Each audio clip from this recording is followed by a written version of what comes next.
Yep. But what if everyone in this room went home, back to their friends and family, their community, and decided to have conversations like this? How much will we change that quick Yeah. and invite others into those conversations? Yeah. Everything that you all have mentioned is about. Did you want to add something? Go I ahead. was just going to Go for say, it also goes beyond that, and you need to tackle the education component of it. Yeah. You Yeah, know, talk about that, yeah. I've had the luxury of supporting every school in this county, and the lack of understanding that spreads in youth around their own communities, around their own cities, around those within distance of each other. The assumptions and the stereotypes unfortunately exist, and a lot of that stems from educational statuses and the education they're receiving. And you also have to start there. I think it goes beyond the adults in the conversation, but we also have to start with you. Absolutely. Yeah. We can't leave the youth out. You know, it has to happen. Yeah. All the stuff that you all have mentioned is very intentional, right? That's what I hear about everything. Art, coming down to the restaurant, having different conversations. It's all about being intentional, right? We have to do that work to be able to get people to understand that we want you here, right? I mean, because someone feeding you or taking you in is intentional, right? They want you to feel like you are a part of them, their family, and their home. So that is super important. So history gives us tools to analyze and explain moments in the past. It positions us to see patterns that might otherwise be invisible in the present. How can we learn from the past and reimagine the future? To visualize the future, we must acknowledge our past, correct? So how can we kind of learn from our past? Because we talked about the division that was intentionally done, right? That's happened all across the United States, right? Where there was intentional division, where people said, I want you over here and I want you over here, and we don't want you all to come together. So how can we learn from that and reimagine our future? Because all this is about the future. This is not about, in the present, of course, but this is not just dwelling on the past, because if we stay in the past, then we stay in the past, right? So the idea is how do we reimagine it to be able to build for a future? I mean, even with you, Lonnie, with your restaurant, how do we do that to get people? Well, you can't eat at Artisan every single night. So I encourage you to spend your money that you've been spending on the commercial corporate America, which still supports the people in our community, less. One day a week, make a different choice to support a small business, whether it's me, Pasong's, Fralia's, the Bread Gal, all the people in my little realm, Oracle Brewing Company. Share your money amongst all of us. That will keep us supporting our staffs, their families, their activities. It's one day at a time. Yeah. Just make better choices. Doesn't mean you still can't go to Taco Bell, because I do too. But make better choices for your health, because they don't care about what you're eating. We do. What you're putting in your bodies, feed your soul.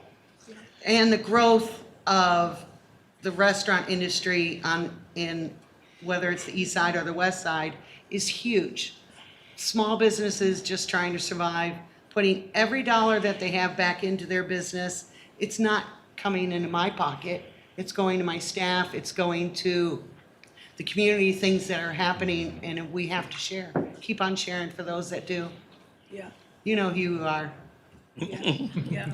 Yes. You said it a little bit ago when you started with this question, but the mistakes or the things that we learn from the past, we have to be intentional about not making those same mistakes and learn from those mistakes to go forward.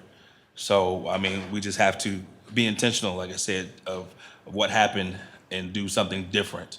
Yeah. And I think part of it is what you mentioned as far as education, right? Mm-hmm. We have to educate people because some people don't want the education, and we understand that too. But people that do want it and just aren't aware. Some people are just not aware. If it does not impact you personally, you are not aware of it, right? And sometimes you explain things to people that are happening even right now, and they go, oh, really? I would have never thought that. And it's like, well, yeah, that happens, And so if they're open to receiving that, then we have to educate, right? Christiana?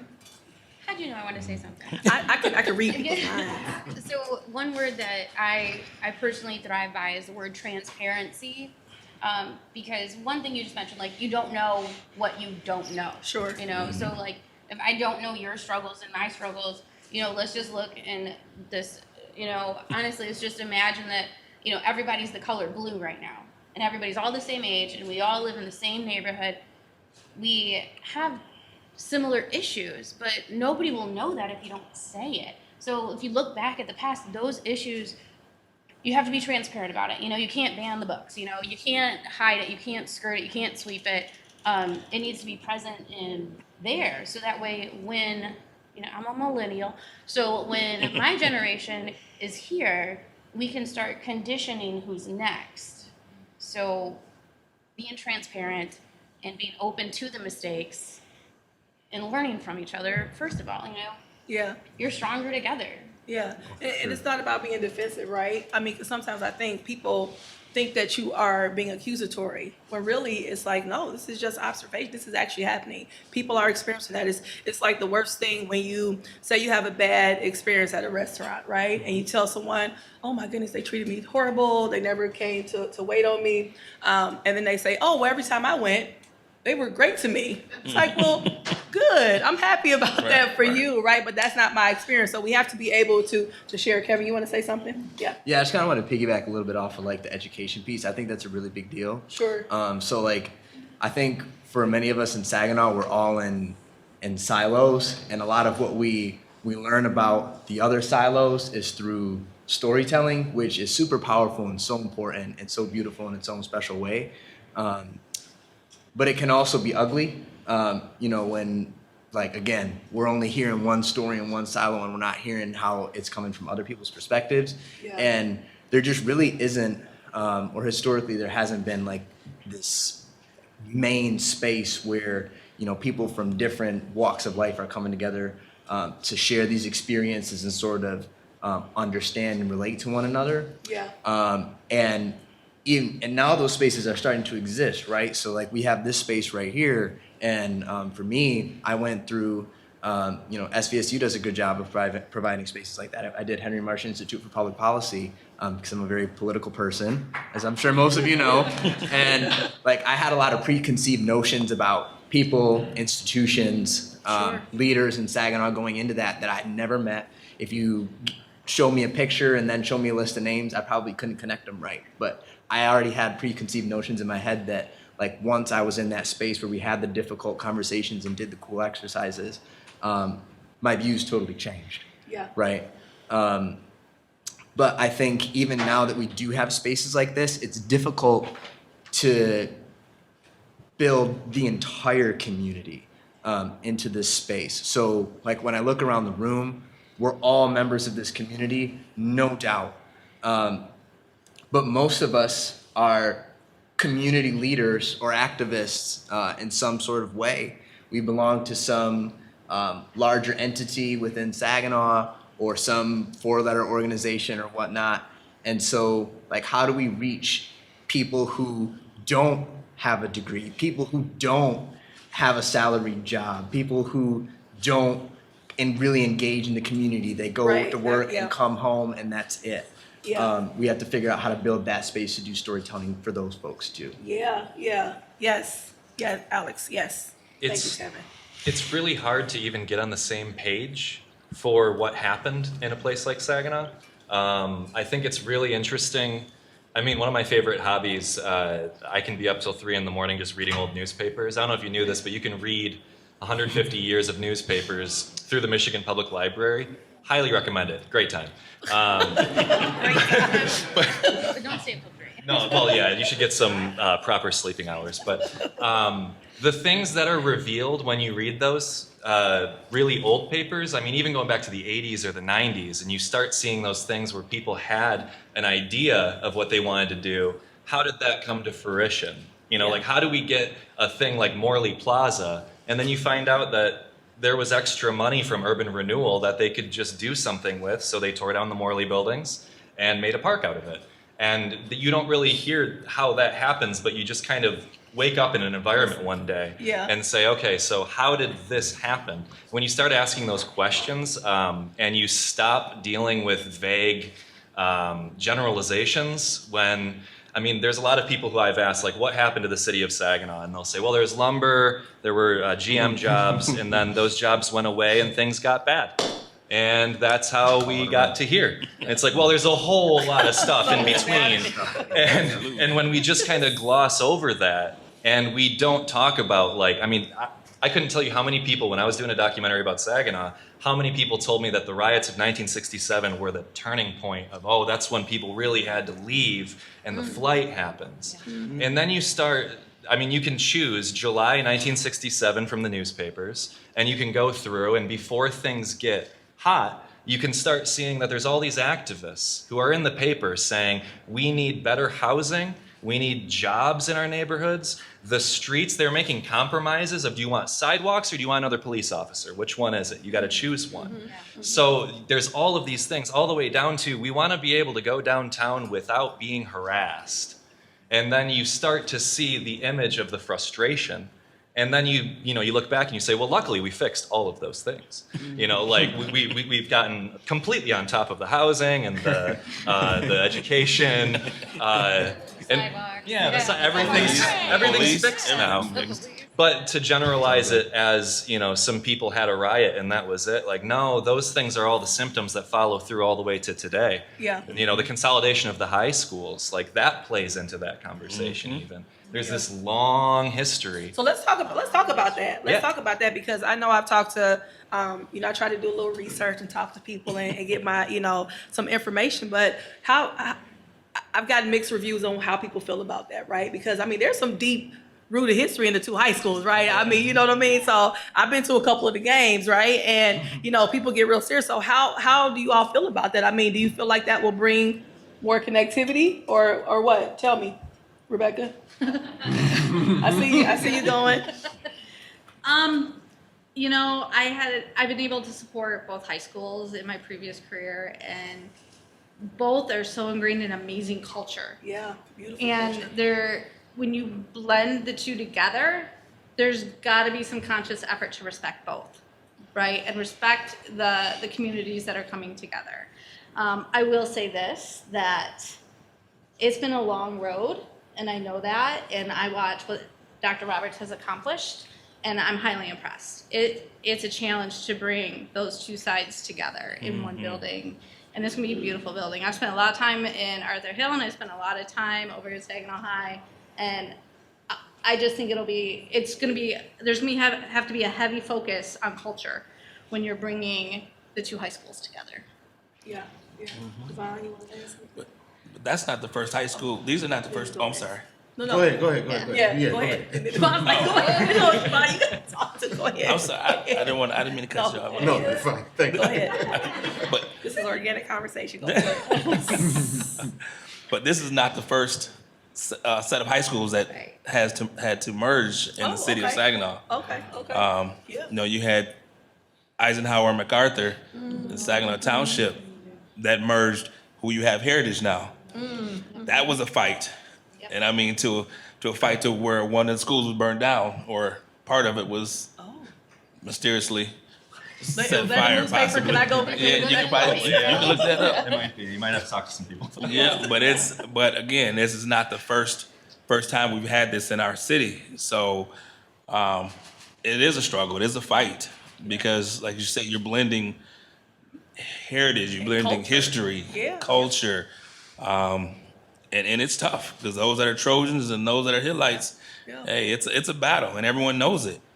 Well, But- and then too, like in other communities too, when they've merged, you have one set of kids that go to this school that could walk across the street, to go to school, or walk down, the street to go to school. And then when you have to start getting bussed in somewhere else, and you're outside of your comfort zone. Because let's face it, in some communities, I'm not even talking about just in Saginaw, but in some communities, some people do not get out of their space, right? Yeah. And so that is something else that, we're talking about something that's happening on a physical level, but the emotional part too where people are outside of their comfort zone, right? And people are very territorial. All of us are, right? Yes. And so that's another part too of whenever you combined cultures Yes. and history, deep-rooted history. Deep- I mean, when you got deep-rooted legacy, history, right? You got yes. generational legacy. So It's identity. You're forcing them to come change their identity. It's part of who they define themselves as. yeah, and that's why we're talking about inclusion and belonging. Because how do you transition into that? How do you help people feel that? Divine,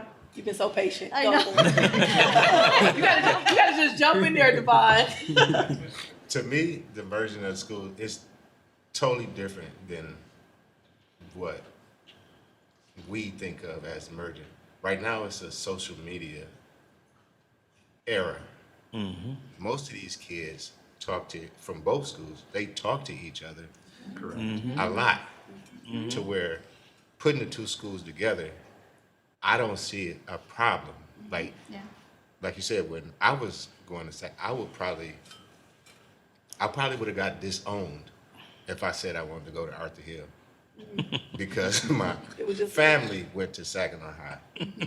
So to say, I think I'm gonna go to Arthur Hill. And at the time of leaving junior high, going to high school, being able to attend high school, a friend of mine, Sam Swore, he moved from Alabama. He said, I'm going to Arthur Hill because they give me a better chance to further my sports career.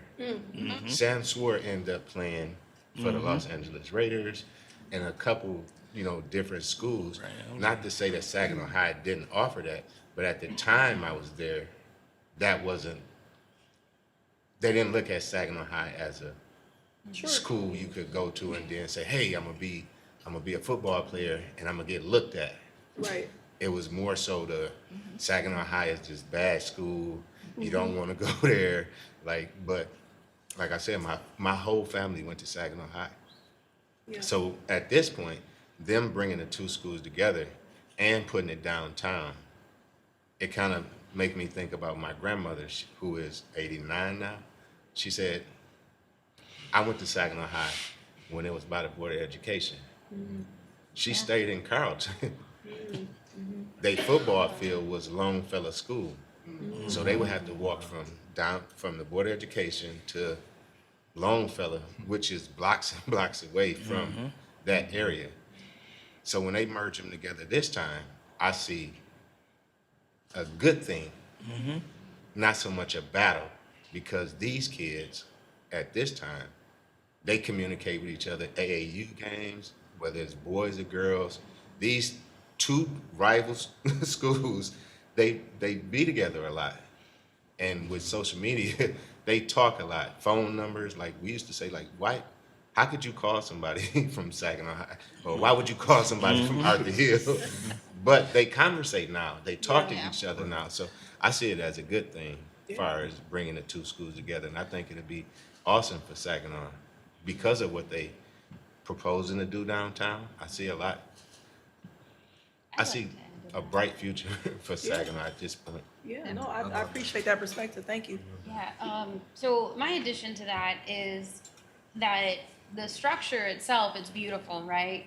But what's happening inside the structure is what matters. Yes, we're gonna be busing in students from left and right and all around, and that's gonna have its own trials and tribulations, but I can tell you firsthand that in a job that I previously had just at the beginning of this year, I went to both of those schools and it was kind of wild. I was in both of these schools and I had a mirrored situation. In school A and school B, a student came up to me and said, do you have a pen? Do you have a pencil? And we were filling out paperwork, and both times I had a pencil. And both times there was two students together.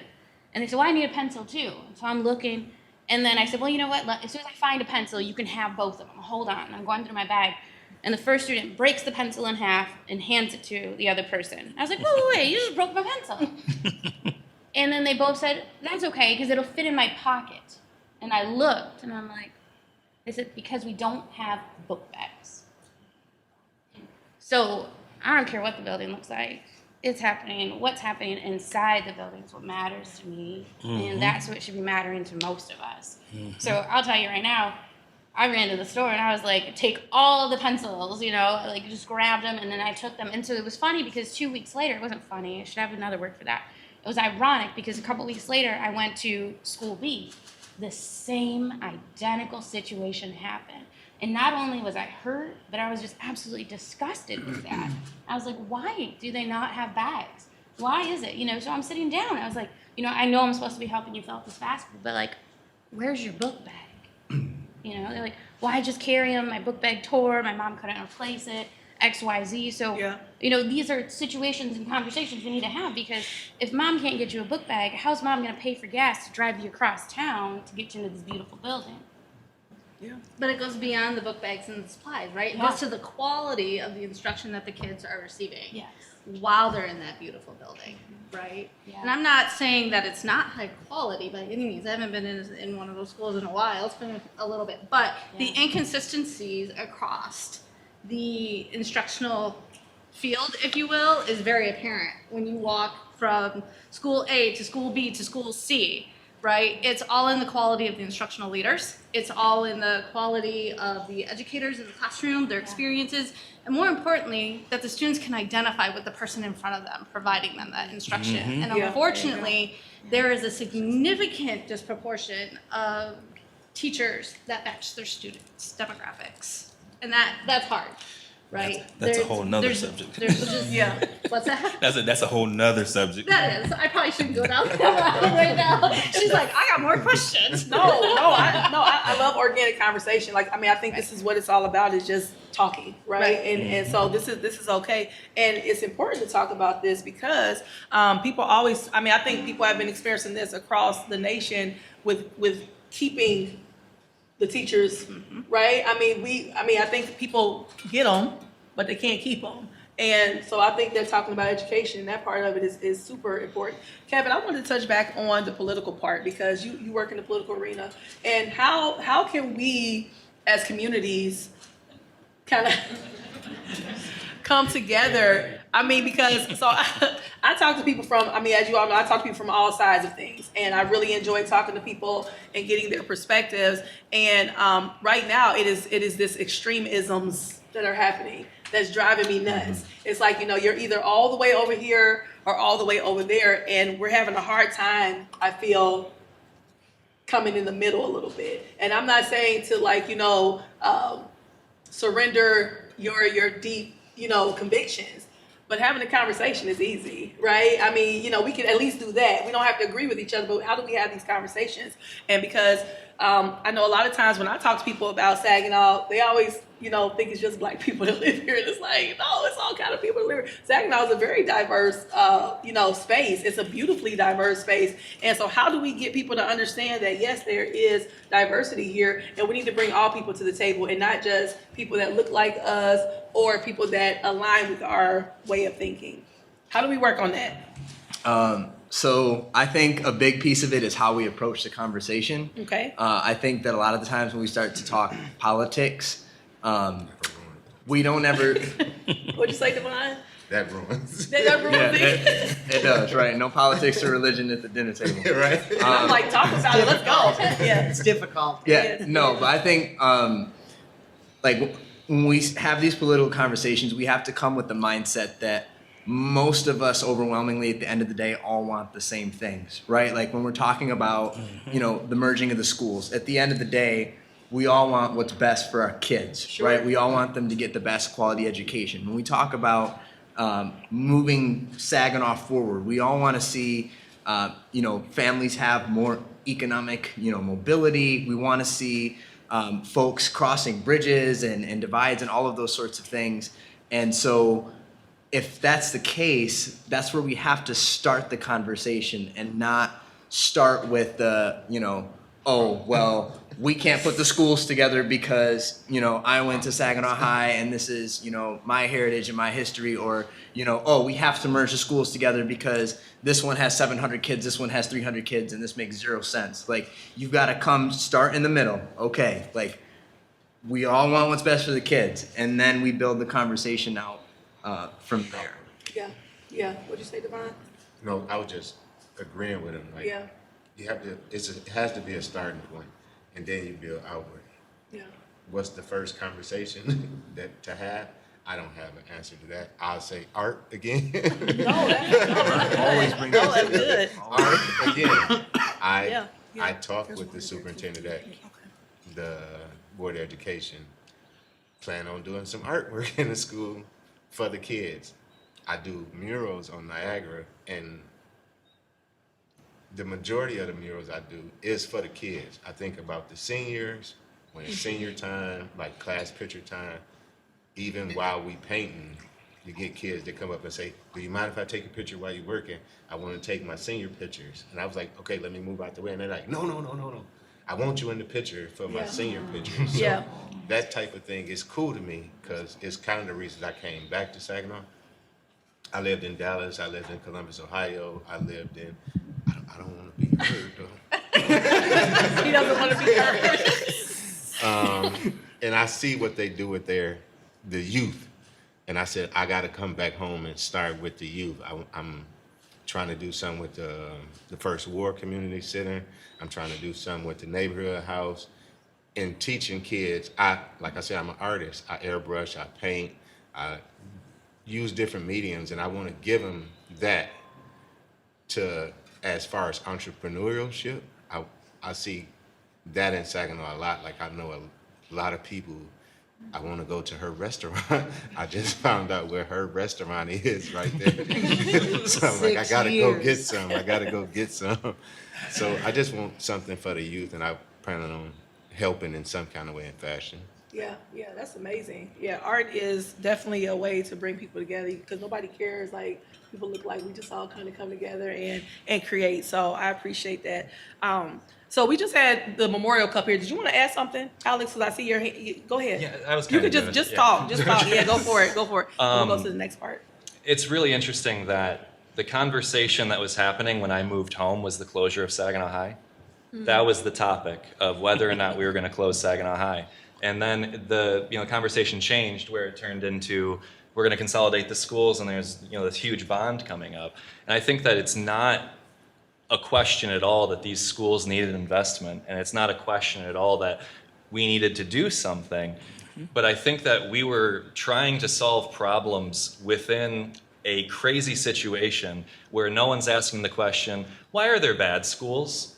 Why are there good schools and bad schools where you can say, well, I'm not going to send my kids to this district because it's underfunded and whatnot. And then you find that the housing is tied to how much money the kids get for education. Yeah. So if we're not going to solve that issue, Yeah. there's a really weird context too, where to kind of go back to the to my adventures in like the newspapers and everything. But there was this article that I found when I was trying to find something completely different. But there was this conversation in the 1950s where they were saying it's not fair that we in the area outside of the city limits have such bad schools because. Right. They had this was all farmland at the time, and they had just gotten a water supply out to Saginaw Township for the first time, like a couple years prior to this. So they're saying we've got these rural schools that we don't have the values to be able to have quality schools.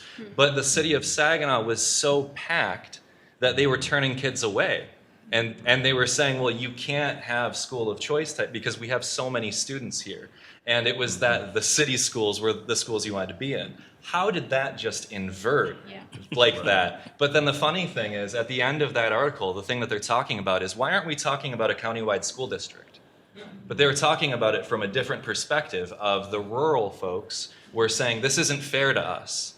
And then the urban folks nowadays are saying, this isn't fair to us. And it's inverted. And it's just, you can really tell that there is some sort of, we have to ask for permission to have nice things, and that structure exists somewhere where we can't just have nice things because we're all from Saginaw, we're all Americans, we're all in the same school districts, basically. So the fact that we have these imaginary lines that really start to change whether or not you're gonna have pencils, or like what kinds of things the teachers are even able to do because they're doing so much. Hats off to every teacher in the world. Yes. But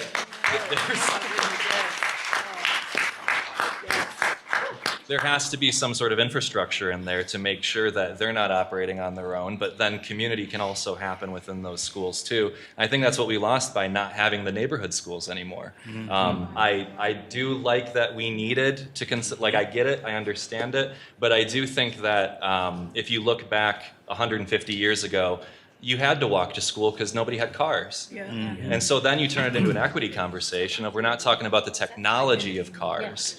We're talking about the fact that people don't have access to cars. So if you make everything center around the car, you're cutting people out, and that they need to be able to walk a huge distance or find transportation in some way. Yeah. But even in that too, if you go back, not even 150 years, you go back 50 years, when the schools were in the neighborhoods, you had more engagement from parents, grandparents, everyone in the area was involved in the schools. It wasn't just drop them off and go or get gone. They walked to school, everyone knew who that kid was walking to school.